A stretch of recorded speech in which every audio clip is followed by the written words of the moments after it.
আপনারা যারা এখানে অ্যাডাল্ট আছেন, যাদের বিবাহ হয়েছে অথবা কন্যা সন্তান আছে, আপনাদের কাছে জানতে চাই, থ্রি পিস নামে একটা পোশাক আছে, এই থ্রি পিস কি আপনারা চেনেন ভাই? এখন বলতে হবে এই থ্রি পিসের আইটেম কি কি, বলেন কে পারেন? একটা জামা, একটা সালোয়ার, আর একটা ওড়না। এখন আপনাদের কাছে ধরি, আপনারা কি টু পিস নামে একটা জামা, একটা নতুন পোশাক আছে টু পিস, চেনেন আপনারা? এবার বলতে হবে টু পিসের আইটেম কি কি, বলেন? একটা সালোয়ার, জামা। এই যে ওরা সফল, ওরা সফল যে আমাদের দৃষ্টিতে ওড়নাকে কিভাবে উঠায় দেওয়া যায়, এই দৃষ্টিভঙ্গিতে তারা সফল হয়েছে। মুসলমান মেয়েদের টু পিস মানে কি? কোনো মেয়ে তো কখনো নিচে সালোয়ার ছাড়া, নিচে কোনো পোশাক ছাড়া চিন্তাই করতে পারে না তাকে, ওইটা তো পোশাকের হিসাবের বাহিরে, ওইটা তো তার পরনে থাকবে। কিন্তু মুসলিম মেয়ের টু পিস হলো অন্তত পক্ষে তার জামা আর তার বুক ঢাকার জন্য কাপড়। কিন্তু আপনার আমার মাধ্যমে মার্কেটিং করতে করতে তারা লজ্জাশীলতার এই জায়গা তুলে আমাদের কনসেপ্টেও ঢুকাইছে, বুকের কাপড় থাকলেই কি আর না থাকলেই কি, two piece, one piece. One piece মানে কি? ওয়ান পিস মানে নাম দিছে জামা। আরে মুসলিম মেয়ে তো জামা ছাড়া থাকবেই না, পায়জামা ছাড়াই থাকবেই না, তার ওয়ান পিস মানে ওই জামার উপরে, ওই পায়জামার উপরে একটা এক্সট্রা কাপড় দেওয়া, যেটার দ্বারা তার লজ্জা ঢাকা যাবে। ওরা আমাদের লজ্জাকে দূর করে দেওয়ার ষড়যন্ত্রে আছে। যারা জোরে জোরে ঠিক বললেন তাদের জন্য আমার অনেকগুলি তথ্য আছে। দেখেন, এক নম্বর তথ্য হচ্ছে, আজ থেকে 100 বছর আগে মেয়েদের মাসিকের সার্কেল ছিল মাত্র 40 থেকে 50টা। যারা অ্যাডাল্ট আছেন তারা অবাক হচ্ছেন, একটা মেয়ে বাঁচে 50 বছর, 60 বছর, অথচ তার পিরিয়ডিক্যাল সার্কেল মাত্র 50টা। কিভাবে সম্ভব? 50 বছরে 50 সার্কেল মানে হাউ ক্যান ইট পসিবল? প্রত্যেক মাসে যেখানে তার মেনস্ট্রুয়েশন হয়। প্রিয় ভাইয়েরা, 50 বছর আগে একটা নারীর তার অবকাঠামোগত লজ্জাহীন না হওয়ার কারণে, পরিবেশগত কারণে 13-14 বছর থেকে তার এই সার্কেল শুরু হতো। আর 50-এর পরে তো অটোমেটিক আল্লাহর দেওয়া ফিতরাত অনুযায়ী বন্ধ হতো। মধ্যের যে 30 বছর পাইতো, এই 30 বছরের মধ্যে তার 10টা-11টা সন্তান থাকতো। আগের স্বাস্থ্য ব্যবস্থার কিছু দুর্বলতার কারণে 2-4টা সন্তান নষ্ট হয়ে যেত। এই সন্তান মাতৃত্ব গ্রহণ এবং তার দুগ্ধপান, এই সময়টুকুর হিসাব করলে দেখা যায় তার হায়াত থেকে এরকম 10, 12, 13, 14 বছর তার পিরিয়ডিক্যাল টার্মই তার জীবনে ছিল না। তার সামগ্রিক জীবনে 40 থেকে 50টা পিরিয়ডিক্যাল টার্ম যথেষ্ট হয়ে যেত। কিন্তু এখনকার বাস্তবতায় 350 থেকে 400 ওই 60 বছরের মেয়ের পিরিয়ডিক্যাল টার্ম দাঁড়াইছে। কারণ কি? কারণ তারা এখন উন্মুক্ত বিশ্বে নারীবাদী তার আন্দোলনে আপনাকে আমাকে ক্লাস 3-তে, ক্লাস 4-এ শিখাচ্ছে ছেলে আছে 50টা, মেয়ে আছে 50টা। চিৎকার করে সবাই বলো, মাসিক কোনো লজ্জার বিষয় নয়। সব ছেলে বলতেছে মাসিক লজ্জার বিষয় নয়, মহিলা বলতেছে লজ্জার বিষয় নয়। আমাদের জিজ্ঞাসা, একটা ছেলে 3-তে পড়ে, 4-এ বসে, সেই ছেলের কাছে মাসিক কি আইটেম হতে পারে? এটার দ্বারা মূলত তারা ট্রেন আপ করতে চায় না, একটা অসভ্য, লজ্জাহীন একটা জাতির ব্যুৎপত্তি আমাদের মধ্যে ঢুকাতে চায়। এই ষড়যন্ত্রের গভীরে যদি আমরা না পৌঁছাতে পারি, আমাদের চিন্তা চেতনা যদি আলগা আলগা, উপরে উপরে, কোন দিকে যাব, কোন দিকে না যাব, কোন মত নিব, কোন পথ গ্রহণ করব, এই সকল বিচ্ছিন্ন ফুরুই বিষয়ের মধ্যে আমরা নিমজ্জিত থাকব। আর ওদের টার্গেট আমাদের মধ্যে থেকে গোল অর্জন করা। শরীফ শরীফার গল্প যেটা ছিল, সাম্প্রতিক সময় আপনারা জানেন পাঠ্যপুস্তক থেকে এটাকে বের করে দেওয়া হবে, এরকম একটা সিদ্ধান্ত হয়েছে। আমরা চিৎকার করে বলেছি আলহামদুলিল্লাহ। কিন্তু ওরা জানতো নাম্বার 1 প্ল্যান কি, নাম্বার 2 প্ল্যান কি। শরীফ শরীফার গল্প একটা এজেন্ডা মাত্র, যেটা বাংলাদেশে টিকবে না তারা 100% জানে। কিন্তু এটার দ্বারা হুজুরদেরকে নিমজ্জিত করে দিয়ে এই গোল দিয়ে বুঝাবে শরীফ শরীফার গল্প কোথায়, পাঠ্যপুস্তকে তো নাই। কিন্তু পাঠ্যপুস্তক থেকে শরীফ শরীফার গল্প নাই, কিন্তু পাঠ্যপুস্তকের মধ্যে এখন পর্যন্ত ফিলিস্তিনের মানচিত্র নাই। পাঠ্যপুস্তকে ইতিহাস বইয়ের মধ্যে বিকৃত ইতিহাস দিয়ে মনে হবে যেন এটা একটা ভারতীয় অঙ্গরাজ্য আমাদেরকে বানানো হয়েছে। এখানে ইখতিয়ারউদ্দিন মোহাম্মদ বিন বখতিয়ার খিলজি নাই, এখানে শাহজালাল নাই, এখানে শাহপরান নাই, এখানে শাহ মখদুম নাই, এখানে অলিয়া উলিয়ার ইতিহাস নাই, এখানে ইসলামের ইতিহাস নাই। তারা আমাদেরকে ইতিহাস বিকৃতি দিচ্ছে। শরীফ শরীফা নাই, ইতিহাসও নাই, ফিলিস্তিনও নাই, মুসলমানদের তাহজিব তামাদ্দুন নাই। স্বাস্থ্য সুরক্ষা বইয়ের মধ্যে আপনার আমার সন্তানের জন্য এমন দীক্ষা দেওয়া আছে যেইটার সাথে হ বললে আপনার ঈমান চলে যাবে, ওই দিকে খবর নাই। হুজুর শরীফ শরীফার গল্প আলহামদুলিল্লাহ আমরাও খুশি এইটা সরে গেছে, কিন্তু এইটার উপরে রেখে বাকি কার্যক্রমগুলা আমাদেরকে ঘোল খাওয়ানোর প্রচেষ্টায় আছে। আমরা যদি সচেতন না হয়, আগামী 20 বছর পরে বাংলাদেশ একটি অসভ্য, বর্বর, একটি অনৈতিক দেশে পরিণত হবে। এটাই হচ্ছে তাদের মূল টার্গেট। হুজুর আপনারা তো সব কিছু আবেগ দিয়ে বলেন, তথ্য দিয়ে কিছু কথা বলেন। 1979 সাল আমেরিকা একটা গবেষণা করছে। আমেরিকার গবেষণার বিষয় হচ্ছে তাদের পরিবারের বেস কি। ভালো করে বোঝেন, যে কথা বলছে এগুলো গুগল করে সার্চ করে বের করে নেবেন। WHO এর তথ্য অনুযায়ী এবং যে স্ট্যাটিস্টিক্স, এই সার্চগুলো আপনারা দেখতে পাবেন। 1979 সালের গবেষণায় আমেরিকার পরিবারের ভিত্তি হচ্ছে 42%। কত পার্সেন্ট? কি ধরনের পরিবার? লজ্জা পাবেন না। পরিবার হচ্ছে স্বামী চলে গেছে বাড়ির থেকে, মা আর ছেলে থাকে, ওটার নাম পরিবার। বাপ নাই, মা আর ছেলে আছে, ওটা পরিবার।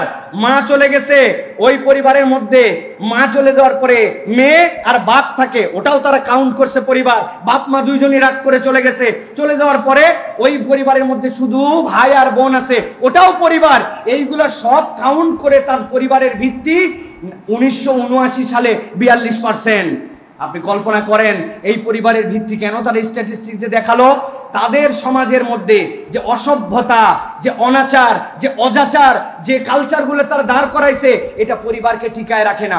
ওরা তখন হিসাব করে দেখছে মুসলিম যে সকল সমাজ, আফ্রিকার দরিদ্র পীড়িত সমাজ, মধ্যপ্রাচ্যের তাদের ভাষায় অশিক্ষিত সমাজ, এই আমাদের সাবকন্টিনেন্টের মুসলিম পরিবার ভিক্ষা করে আনে, কিন্তু তার পরিবারকে কখনো দূর করায় না। ভিক্ষা করে নিয়ে এসে তার ছেলে মেয়ে এসে এক পরিবারে থাকে, এদের পরিবারের বেস কি? তখন তারা হিসাব করে দেখেছে যে ইসলামের পরিবারের বেস হচ্ছে পবিত্রতা এবং ধর্মীয় অনুভূতি। তখন তারা চিন্তা করেছে দুইটা জিনিস তাদের মধ্যে থেকে দূর করতে হবে। একটা পবিত্রতার সাথে যে লজ্জাশীলতা, এইটা দূর করতে হবে, আর ধর্মীয় অনুভূতি এবং অনুশাসনের যে বিধিবিধান, এইগুলা দূর করতে হবে। নচেত পরিবারের বন্ডিং ঠিক থাকলে এই মুসলমানদেরকে কখনো অন্য কিছু গিলানো যাবে না। সমন্বয় দেখেন, মিল দেখেন। ইসলামের যে ফেকা আমরা পড়ি, ফেকার মধ্যে হায়েজের মাসলা আছে না? কথা বলেন, আছে না? নিফাসের মাসলা আছে না? ছেলেদের যদি স্বপ্ন দোষ হয় তাহলে স্বপ্ন দোষ থেকে সে কেমন করে তাহারাত অর্জন করবে, মাসলা আছে না? আমাদের ফিকার মধ্যে তো ক্লাস 7-এ পড়ানো হয়। তাহলে তারাও তো একই কথা বলতেছে যে পিরিয়ড নিয়ে আমরা লজ্জা করব না, এগুলোর থেকে বের হয়ে আসতে হবে। তাদেরটার আমাদেরটার পার্থক্য, আমাদের এই সকল মাসলার সাথে পবিত্রতার সম্পর্ক জড়িত, আর তাদের এই সকল শিক্ষা দীক্ষার সাথে বেহায়াপনা ছড়িয়ে দেওয়ার টার্গেট জড়িত। আমাদের পবিত্রতা কি?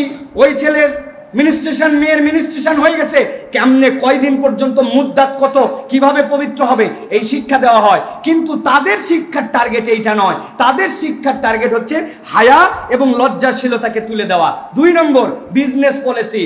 এই যে মিনিস্ট্রেশনের যে সকল আইটেম বিক্রি করা হয়, আচ্ছা আমাদের আজ থেকে 200, 300, 400 বছর আগের থেকে আমাদের যে সমাজ আমরা দেখতে পাচ্ছি, আমি আরো পিছনে গেলাম না, এই সমাজের ধারাবাহিকতায় আমাদের মা বোনেরা তারা নিজেরা যে পবিত্রতা অর্জন করেন, আমি আপনাদের কাছে জিজ্ঞাসা করতে চাই, আচ্ছা যারা এই মিনিস্ট্রেশন নিয়ে, এই পিরিয়ড নিয়ে এত দূর কথা বলতেছে, আমার জিজ্ঞাসা যে এরা এদের দ্বারা জীবনে কোনো বিজ্ঞাপনে কোনো কিছুতে আপনারা কোনো প্রসূতি মা যদি পিরিয়ডিক্যাল তার যে রক্ত প্রবাহিত হয়, ইসলামের ভাষায় যেটাকে আমরা নেফাস বলি, এই নেফাস থেকে পবিত্রতা হওয়া নিয়ে কোনো ধরনের প্যাড, ন্যাপকিন, এইগুলোর বিজ্ঞাপন আপনারা শুনছেন? আচ্ছা এইটা তো 3 দিন থেকে 10 দিন মাসে, আর ওইটা তো 40 ডেজ পর্যন্ত হতে পারে, তো ওইটার বিপক্ষে কথা বলে না কেন? ওই সময় তো আরো বেশি, তার কোলের কাছে একটা শিশু আছে, পরিবারে অনেকে দেখতে আসবে, এই সময় তো তার কিছু নাই, সে একা একা, কিন্তু ওই সময় তো একটা হাসপাতালে থাকবে, বাড়িতে আসবে, বাচ্চা একটা থাকবে, দুগ্ধ পশু শিশু থাকবে, তার আরো সন্তান থাকতে পারে, ফ্যামিলির লোকজন আসবে, ফ্যামিলির একই বাথরুম ব্যবহার করা লাগতে পারে। ওদের জীবনে কোনোদিন আপনি নিফাস নিয়ে আলোচনা শুনবেন না। এই সূক্ষ্ম বিষয়গুলোর দিকে যে আমরা মনোযোগ দেই, তাহলে বোঝা যায় যে আমাদের জাতিসত্তাকে কিভাবে তারা ধ্বংস করবে। এই ধ্বংস লীলার নীল নকশা আমাদের সমাজের শিক্ষা ব্যবস্থার মাধ্যমে দেওয়া হচ্ছে। আপনি যদি আপনার শিক্ষা নিয়ে সচেতন না হন, তাহলে আগামীর প্রজন্মকে ইসলামের উপরে, ইমানের উপরে, দিন ইসলামকে কবুল করে মুসলিম পরিচয় টিকায় রাখা এই দেশের জন্য কঠিন হবে। প্রিয় ভাইরা, দেখেন, ভালো করে খেয়াল করেন, তাদের যে ইতিহাস বিকৃতি, স্বাস্থ্য সুরক্ষার নামে যে আমাদের মধ্যে যে বাজে জিনিস ঢুকাই দেওয়া, সহনশীলতার নামে আমাদের চোখের মধ্যে সব কিছুকে সহজ করে দেওয়া, এই বিষয়গুলি তাদের এজেন্ডার মধ্যে। বলবেন হুজুর আরেকটু বুঝাই বলেন, আপনারা বুঝাই বলেন না, আরেকটু বুঝাই বলি আপনাদের কাছে। আমরা মাঝে মাঝে, আমি বিশেষ করে আমরা বললে অনেককে নেওয়া হবে, আমি মাঝে মাঝে ক্রিকেট খেলা দেখতাম, যেহেতু ভালো ক্রিকেট খেলতে পারি, ইউনিভার্সিটিতে খেলছি, মাদ্রাসায় খেলছি। ক্রিকেট বাংলাদেশের 1 নম্বর খেলা। যদিও গতকালকে আমি সকালে আসার সময় দেখলাম যুক্তরাষ্ট্রের মতো একটা নাবালক দেশের কাছে বাংলাদেশ হারিয়ে গেছিল, যাদের দেশের কোনো প্রতিনিধি নাই। একটা ইন্ডিয়ার থেকে হায়ার করে নিছে, একটা পাকিস্তান থেকে, একটা অমুক দেশে, সব নিয়ে একটা ভগাস দল বানায়, সেটাও নাকি পারে না। এরা নাকি সারা জীবন খালি ক্রিকেট খেলে। যাই হোক, আমার বলার উদ্দেশ্য ওইটা নয়। আমার বলার উদ্দেশ্য হচ্ছে, এই ক্রিকেট খেলার ফাঁকে টিভিতে বিজ্ঞাপন হতো। আমি বিজ্ঞাপনের নাম বলতেছি না, আপনারা বুঝে নেন। 2-1টা বিজ্ঞাপনের সময় পাশে বড় ভাই থাকলে আমরা মিশামিশি ওভারলুক করার চেষ্টা করতাম, ওদিকে তাকাতাম না, এরকম করে মুখ ফিরাই নিয়ে বলতাম, হ্যাঁ তাহলে পরের ওভারে যে কি হবে। আসলে উদ্দেশ্য ওই বিজ্ঞাপন আমি বড় ভাইয়ের সাথে দেখতে পারতেছি না, আমার এত লজ্জা লাগতেছে। কিন্তু এখন এই আপনারা একটু আগে 2 পিসের ব্যাখ্যা দিছেন, আপনারা একটু পরে 1 পিসের ব্যাখ্যাও দিবেন। আমি জানি আপনার আমার কাছে এই অসভ্যতা, এই বেহায়াপনা এমনভাবে থিতু করানো হয়েছে যে একজন ইমানদারও এখন ওইটাকে সহনীয় পর্যায়ে নিয়ে ফেলছে, ঠিক কিনা? ওদের টার্গেট আমাদের এইগুলাকে সহনীয়তার পর্যায়ে নিয়ে যাওয়া। প্রিয় ভাইরা, এই জন্য আমাদের কিছু করণীয় আছে। প্রিয় ভাইরা, আমাদের কিছু ভাবনা আছে। 1 নম্বর ভাবনার কথা বলবো। আল্লাহ কুরআনুল কারীমের মধ্যে বলেছেন, দুনিয়ার মানুষ শুনে রাখো, ওয়াকালু লাউ কুন্না নাসমাউ আও নাআকিলু মা কুন্না ফি আসহাবিস সাঈর। পরিচিত আয়াত। আল্লাহ জাহান্নামে নিয়ে যাবেন, জাহান্নামে নিয়ে যাওয়ার পরে ওই মানুষগুলাকে জিজ্ঞাসা করবেন, কেন জাহান্নামে আসছিলে? ওলামায়ে হযরত এখানে আছেন, আমাদের মানুষজন আছেন, তারা কি বলবে? ওয়াকালু লাউ কুন্না নাসমাউ, আহারে আমরা যদি এই কোরআনের কথা শুনতাম, আও নাআকিলু, অথবা যদি আমরা চিন্তা করতাম। আমরা নাসমাউ পর্যন্ত বলে নাআকিলুকে এর সাথে জড়াই দিয়ে আমরা এর মধ্যে দিয়ে পার করে দেই। অথচ ইমাম তাবারি বলছেন, মা জাউনা মিনান নাসিহা, নাআকিলু মানে কি? নাআকিলু মানে আমাদের কাছে যে নসিহা আসছে, ওই নসিহা নিয়ে আমরা চিন্তা করি। মুসলিম চিন্তাশীল হবে। এখন মুসলিমের কোনো চিন্তা নাই, হায়ার করা চিন্তা নিয়ে চলে।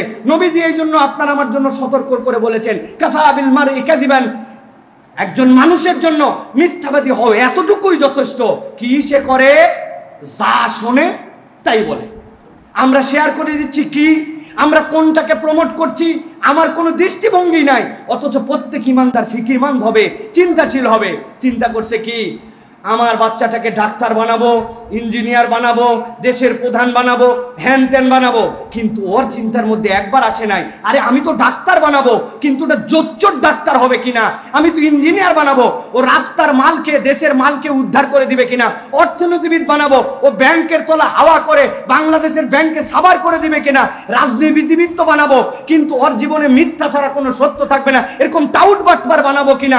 পুলিশ তো বানাবো, ইনভেস্টিগেটর তো বানাবো, আলেম ওলামার বিপক্ষে মিথ্যা ইশতেহার দিয়ে তাদেরকে জেলে পুরাবে নাকি তাদেরকে ভালো রাখবে, এইরকম পুলিশ হবে কিনা এইটা চিন্তা করে নাই। ইঞ্জিনিয়ার বানাবো, ডাক্তার বানাবো, পুলিশ বানাবো, প্রশাসনিক কর্মকর্তা বানাবো। অথচ ইসলাম বলতেছে না, আকিল বান্দা চিন্তা কর, আগে চিন্তা করবি সে সঠিক একজন মানুষ হতে পারে কিনা, যেই মানুষের দাম আল্লাহর কাছে আছে, যেইটাকে আল্লাহ রাব্বুল আমিন কবুল করবেন, এরকম একটা মানুষ বানাবো কিনা। এই চিন্তা কি আমরা করি ভাই? কথা বলেন, করে? অনেকে মনে মনে ভিতরে ভিতরে ভাবতেছেন যে হুজুর বলছে জন্য না জোরে বলা লাগতেছে। আমরা করি, কি করি? আমার কাছে সবগুলোর তথ্য আছে, আমরা কি করি সেইগুলো আমি সুযোগ পেলে আপনাদের কাছে একে একে বলবো। প্রিয় ভাইরা, এগুলো আমাদের জন্য অত্যন্ত জরুরি বিষয়। পুরা দেশটা কি পর্যায়ে চলতেছে একটা সামারি বানাইছি আমি, সামারি দিয়ে নিয়ে আসছি আপনাদের জন্য। প্রিয় ভাইরা, অধিকারের মোড়কে বিকৃতির আবেদন পুরা দেশ এখন সয়লাভ হয়ে গেছে।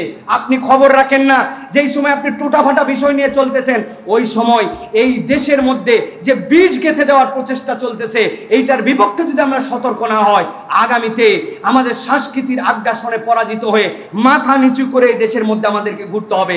মাথা তুলে এটার প্রতিবাদ করার মতো লোক খুঁজে পাওয়া যাবে না, কেননা মেন্টালি আমাদেরকে পঙ্গু বানায় দেওয়ার ষড়যন্ত্র তারা করতেছে, ঠিক কিনা?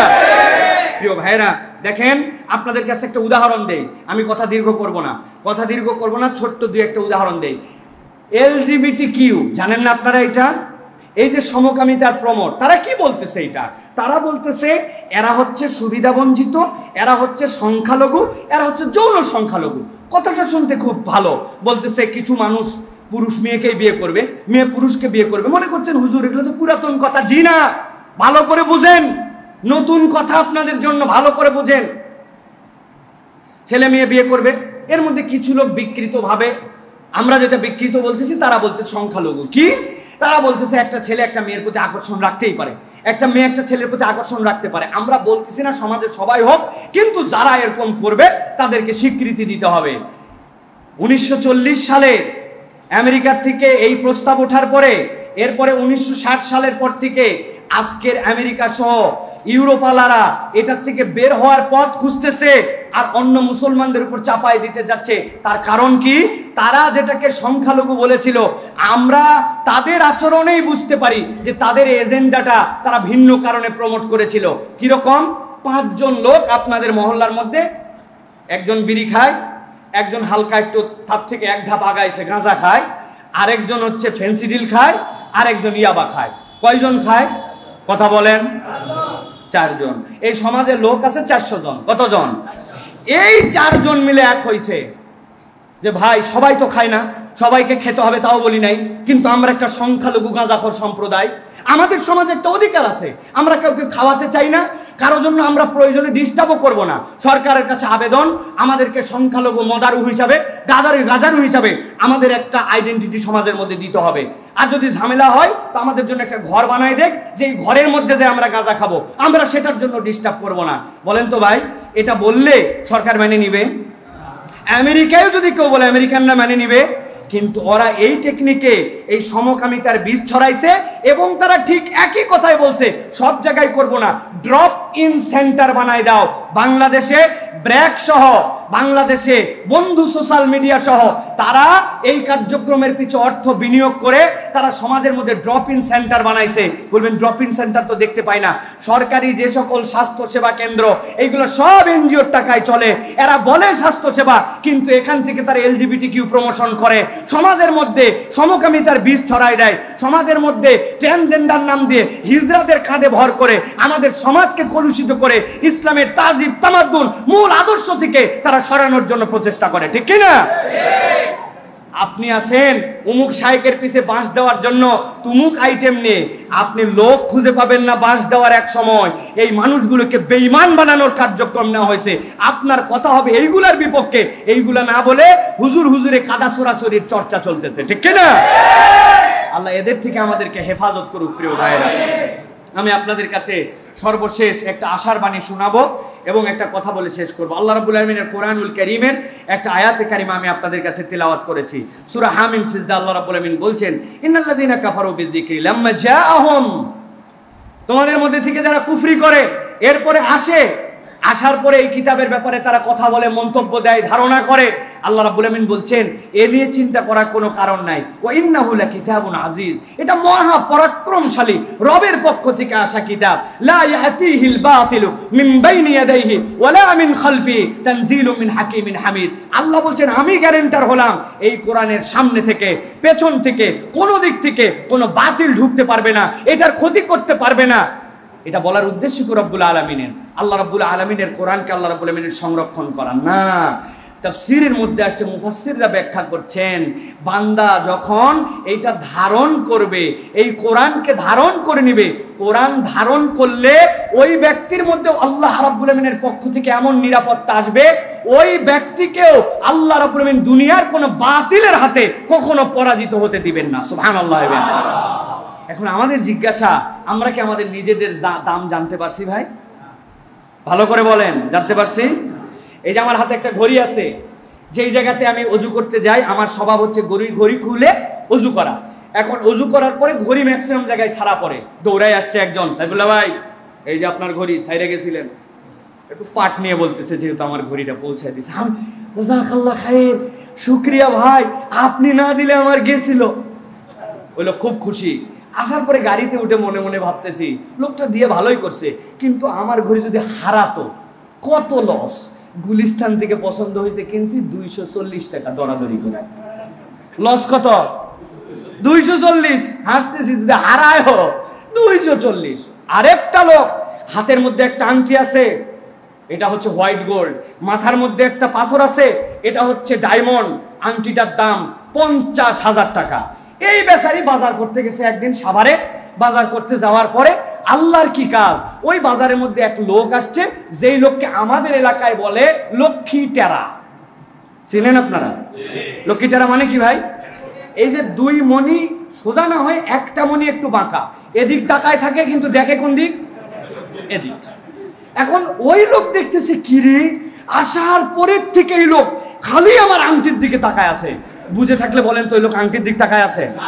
কিন্তু অনেকক্ষণ এরকম করে থাকার পরে ও চিন্তা করছে, না জানি বাবা আংটির দাম কি জানিয়ে ফেলছে নাকি, রিক্সে যাওয়ার দরকার নয়, আস্তে করে হাত নিচু করে শুট করে আংটিগুলো পকেটে রাখে এখন গাল নাড়ায় ওই লোকে বুঝাচ্ছে যে আমার হাতে আংটি নাই। তখনও দেখে ওই লোক এরকম করে তাকায় আছে। এখন বুঝে থাকলে বলেন, আমি যে এই যে ঘড়ি নিয়ে চিন্তা করলাম না, ঘড়ির দাম কত? কথা বলেন। আর আংটি নিয়ে টেরা লোক দেখার পরেও, আল্লাহর সৃষ্টি, টেরাকে টেরা বলা যাবে না, এটা বোঝানোর জন্য বললাম। তা এই লোকটা আংটি নিয়ে ফিকির করলো, কারণ দাম কত? এখন মুসলমানদের কাছে সবচেয়ে দামি সম্পদ কি, এইটা যদি আপনি বুঝতে পারেন তাহলে আপনি ওইটার মূল্যায়ন দিবেন। আপনি মনে করছেন আমার দামি সম্পদ বাড়ি, আমার দামি সম্পদ গাড়ি, আমার দামি সম্পদ আমার সম্মান, আমার দামি সম্পদ আমি একটু ওয়াজ করতে শিখছি, আমার অডিয়েন্স। জি না, আপনার দামি সম্পদের নাম ঈমান। এই ঈমানের কারণে আপনার জান্নাত অথবা জাহান্নাম নির্ধারিত হবে। অতএব সকল এজেন্ডার আগে ঈমান সংরক্ষণের এজেন্ডাকে আমাদের 1 নম্বর রাখতে হবে, ঠিক কি না? ঈমানের প্রসঙ্গে যদি আমাদের কোনো দাবি আসে, ওই জায়গায় কোনো স্যাক্রিফাইস নাই, কোনো রকম মন্তব্য নাই, আমরা সকলে একমত, ঠিক কি না? এই জায়গায় আমাদের এক হতে হবে। এই ঈমান চোরেরা আমাদের শিক্ষার মধ্যে দিয়ে ঢুকতে চায়, আমাদের দীক্ষার মধ্যে দিয়ে ঢুকতে চায়, আমাদেরকে তারা হারায় দিতে চায়। আমাদেরকে এখান থেকে বেঁচে থাকার জন্য চেষ্টা করতে হবে। এখন জিজ্ঞাসা, বেঁচে থাকবো কি দিয়া? ওয়াজ দিয়া, মাহফিল দিয়ে। জি না, সাইফুল্লাহ এই জায়গায় ওয়াজ করে গেল, আপনারা হই হই দিলেন, মোটামুটি খুশি। শায়েখ আহমদুল্লাহ একটা কথা বলেন, সাইফুল্লাহ ভাই এই ফেসবুকে 30 লক্ষ ফলোয়ার, এইগুলো নিয়ে উৎসাহিত হয়ে কোনো কথা বলা যাবে না। কারণ আমাদের যারা এর থেকে বড় বড় ফলোয়ারওয়ালা ছিল, তারা যখন আটকায় গেছেন, প্রবলেমে পড়ছেন, এই ফলোয়ারদের একদিন স্ট্যাটাসও খুঁজে পাওয়া যায় নাই। গোপন আইডি থেকে স্ট্যাটাস দিত, নিজের আইডি থেকেও না। অথচ তারা পাশা উঁচু করে থাকতো, হুজুর কি বলবেন, নারায় তাকবীর দিবে, ওইগুলোর খুঁজে পাওয়া যায় নাই, ঠিক না? সুতরাং এই সকল ফলোয়ার দিয়ে কাম হবে না। কথাবার্তা যেটা বলা হবে ওইটা হৃদয় থেকে ধারণ করে নিয়ে আমাদেরকে আমাদের নিরেট আল্লাহর জন্য অনুগামী আমাদেরকে হওয়ার চেষ্টা করতে হবে। প্রিয় ভাইয়েরা, এই ব্যাকগ্রাউন্ডের কারণ কি? এইগুলা বুলেট কোথা থেকে তৈরি হবে? এইগুলা তৈরি হবে আমাদের এই সকল মাদ্রাসা, আমাদের এই দ্বীনি প্রতিষ্ঠান, যেখান থেকে আমরা আমাদের সন্তানদের বেসিকগুলা দাঁড় করায় দেওয়ার চেষ্টা করব। প্রিয় ভাইয়েরা, এই বেসিক যদি ঢুকে, মুফতি আমির হামজা বলেছে 2টা গ্যারেন্টি সে আপনাদের কাছে দিয়েছে, আমি আরেকটা গ্যারেন্টি আপনাদের কাছে দিতে চাই। সে বলেছে এই সন্তান ইনশাল্লাহ আপনাকে বৃদ্ধাশ্রমে রাখবে না। আরেকটা কথা বলছে, ইনশাল্লাহ এই সন্তান আপনার সাথে বেয়াদবি করে চোখ তুলে চোখ রাঙায় অসভ্য আচরণ করবে না। আমি আরেকটা জিনিস বলতে চাই, সবচেয়ে বড় নিয়ামত, ওই সন্তান যদি আমাকে কথার কথা বৃদ্ধাশ্রমে বাধ্য হয় রেখে দেয়, কথার কথা সে বেয়াদবি করে ভুল বুঝে আমার সাথে চোখ রাঙায় কথা বলে, আমার তেমন কোনো সমস্যা নাই, আল্লাহর সাথে হিসাব বুঝবে। কিন্তু ওই সন্তান যদি ঈমান হারা হয়ে যায়, তাহলে তো আমার আর পাওনাই কিছু থাকলো না। আমি গ্যারেন্টি দিতে চাই, যার ভিতরে কোরআনের নূর আছে, ইনশাআল্লাহ ওই সন্তান হেদায়েত চূড়ান্তভাবে বিচ্যুত হয়ে যাবে না। পথ হারা হলেও আল্লাহ তাকে পথ দেখাই দিবেন ইনশাআল্লাহ। আজকে মাদ্রাসাতুত তাকি আল ইসলামী এখানে যে উদ্যোগ গ্রহণ করেছে, তাকি যদিও বড় হয়েছেন ঢাকাতে, তার আব্বারা এই মহল্লার বাসিন্দা, আপনার সাথে ইন্টিমেসি নাই, সে চাইলে উত্তরাতে একটা সুন্দর ভাড়া নিয়ে একটা প্রতিষ্ঠান করতে পারতো ভাই, সম্ভব ইনশাআল্লাহ। এত বড় নিজের জায়গা না হলে ভাড়া নিল, প্রচার প্রচারণা দিল, ইনশাল্লাহ 50-100 জন ছেলে হবে। উত্তরার কোনো ছাত্রকে এখানে দেওয়া কঠিন। আমি আসার সময় আমার সহকারীর সাথে আলোচনা করতেছিলাম, আরে প্রতিষ্ঠানটা করলো ভিতরে, পরে চিন্তা করলাম তার যে এলাকার প্রতি যে বন্ডিং, এলাকার প্রতি যে সম্পৃক্ত, তাই তো সবাই করতে চায়। এখানে কে করতে চায়? ইয়াং একটা ছেলে, আমাদের অনেক জুনিয়র, সে অনেক ছোট ভাই আমাদের, কিন্তু আল্লাহ রাব্বুল আমিন তাকে ইলমে আমলে, আল্লাহ রাব্বুল আমিন উদ্যোগে তাকে বারাকা দান করছেন। এই জন্য বলবো প্রিয় ভাইয়েরা, আপনাদের একটা সহযোগিতা তাকে কি করতে হবে? রাজি আছেন আপনারা? রাজি আছেন আপনারা? প্রত্যেককে 1 লাখ করে টাকা দেওয়া লাগবে কিনা হুজুর ভাবতেছেন না? নিদেন পক্ষে তো 10,000, না হলেও হুজুররা হেকমত করে বলে হাত ডানটা উঁচু করেন, ডাইরেক্ট পকেটে ঢুকান, যা আছে বাই করেন, এরকম কিছু না। আমি বলবো একটা সহযোগিতা করবেন, করবেন? বলেন ইনশাল্লাহ, বলেন সাহস করে বলেন ইনশাল্লাহ। জীবনে কোনোদিন তার কোনো নেক কাজে, ভালো কাজে বিরোধিতা করব না। রাজি আছেন? আর কিচ্ছু লাগবে না, টাকা পয়সা আল্লাহ দিবে। কোথার থেকে কি ম্যানেজ হবে আপনি জানেন না, এগুলো রব্বুল আলামিন দিয়ে দিবে ইনশাআল্লাহ।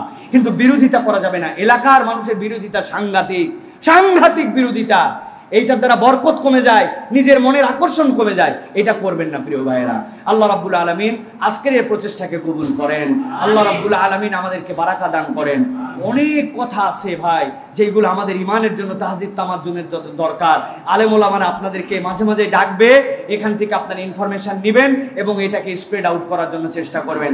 আল্লাহ এই উম্মাহকে রক্ষা করেন, আমাদের দেশকে রক্ষা করেন। আমাদের দেশ নিয়ে যারা গভীর ষড়যন্ত্রের রাজনীতি খেলতেছে, যারা আমাদেরকে অসভ্য বানায় দিতে যাচ্ছে, যারা আমাদেরকে হায়া শরম উঠাই দিতে যাচ্ছে, আল্লাহ এদেরকে বুঝ দেন, অথবা এদেরকে আল্লাহ রাব্বুল আমিন ধ্বংস করে দেন। এদের ফিতনা থেকে আমাদেরকে রক্ষা করেন। হাযা মা ইনদি ওয়াল ইলমু ইনদাল্লাহ। সুবহানাকাল্লাহুম্মা বিহামদিকা আশহাদু আল্লা ইলাহা ইল্লা আনতা আস্তাগফিরুকা ওয়া আতুবু ইলাইক। ওয়াসসালামু আলাইকুম ওয়া রাহমাতুল্লাহি ওয়া বারাকাতুহু।